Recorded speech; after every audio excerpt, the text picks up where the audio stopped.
السلام علیکم، آپ دیکھ رہے ہیں کے نیوز چینل۔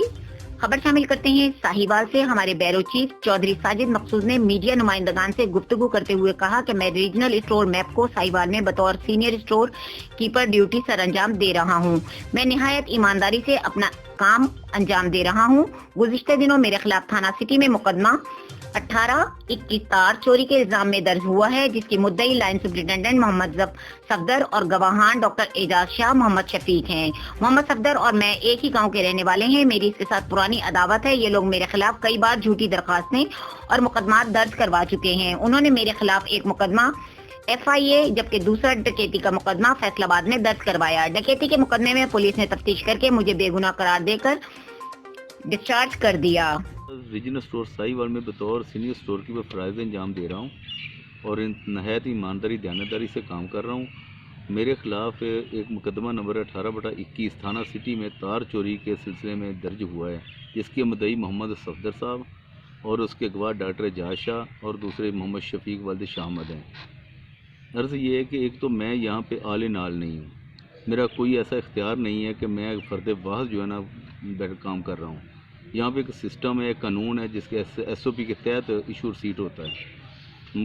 جو محمد صفدر ہے، اس کی میرے ساتھ پرانی عداوت، ہم ایک ہی گاؤں کے رہنے والے ہیں۔ اس کی پرانی عداوت ہے، اس نے میرے خلاف FIA میں مقدمہ کیا ہوا تھا، ایک اس نے میرے خلاف ڈکیتی کا مقدمہ فیصل آباد میں۔ الحمدللہ جو فیصل آباد والا مقدمہ اس میں ڈسچارج ہوا ہوں، جو FIA اس میں کو ایویڈنس نہیں مل رہی، اور جو ڈاکٹر اعجاز ہے یہ بھی میرے خلاف مدعی ہے تھانہ FIA میں۔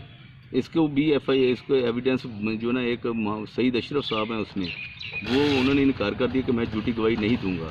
اس کا کیس بھی فائنل سٹیج پہ ہے، اور جو محمد شفیق ہے اس کے خلاف میرے 3 مقدمات میں گاؤں کے، میری اس کے ساتھ رشتہ داری بھی بنتی ہے، اس کے خلاف میرے 3 مقدمہ، وہ ہم سپریم کورٹ تک کیس بھگت چکے۔ 2015 کے یہ معاملات ہیں۔ انہوں نے ان کو کھینچ تان کر انہوں نے اس میں گھسیٹ کر لے آئے ہیں ان گواہوں کو، اور اس میں گواہان کو پتہ بھی نہیں ہے، اور وہ دونوں منحرف ہیں کہ ہمیں پتہ بھی نہیں ہے، ہم جھوٹی گواہی نہیں دیں گے، ہم سچ بولیں گے، ہمیں کوئی علم نہیں ہے اس وقوع کے متعلق۔ دوسری، اس FIR میں محمد صفدر نے کہیں نہیں بتایا کہ یہ تار کس کی ملکیت ہے۔ مجھے اس نے پرائیویٹ آدمی شو کیا ہے، اس میں خود وابڈا کا افسر بن گیا، مدعی بن گیا، اس میں اس کا کوئی اختیار نہیں ہے۔ اگر وابڈا کی تار چوری اس نے پکڑی تھی، اس نے اپنے اعلیٰ افسران کو بتانا تھا کہ یہ تار میں نے دیکھی ہے، یہ کس کی ہے کس کی نہیں ہے۔ اگر وابڈا والے اس کو نامینیٹ کرتے کہ آپ مقدمہ درج کروائیں، اس میں مدعی بن جائے، تو پھر اس کا اختیار تھا۔ اس کے علاوہ اس کا کوئی اختیار نہیں تھا کہ یہ اپنی طرف سے یہ افسر بن کے یہ جعل سازی کر کے